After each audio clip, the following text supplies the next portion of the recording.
Lines good morning साथीहरू, सबैलाई दर्शन नमस्ते छ। हेर्नुहोस्, आज हाम्रो बिच किर्ने अलिअलि यतातिर ढल्किने किर्ने भनेको यिनी 3 ढुङ्गे 4 ढुङ्गे पाछा खिच्ने आएको साथीहरू। हेर्नुहोस् टस खोलामा कतिका माछा झोलामा आउँछन्, हेर्दै राख्नु होला है। ल हेर्नुहोस्, फ्रन्टमा एउटै माछा, हेर्नुहोस् माछा जान्छन् झोलामा, पाछा जान्छन् थैलामा। हेर्नुहोस् ल हेर्नुहोस्, दोस्रा पाछा साथीहरू, दोस्रा पाछामा एउटा पहिले देखिरह्यो। हेर्नुहोस् अहो, अरू हेर अगाडिसम्म छ।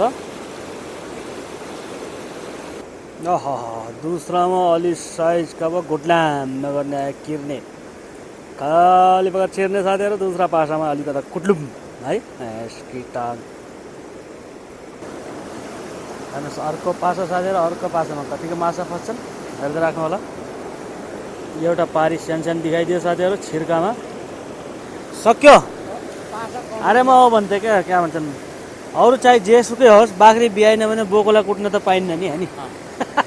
त्यो त ढुङ्गा फाल्छौ, एकदम बुरे हाल है, गाह्रो पार्यो है।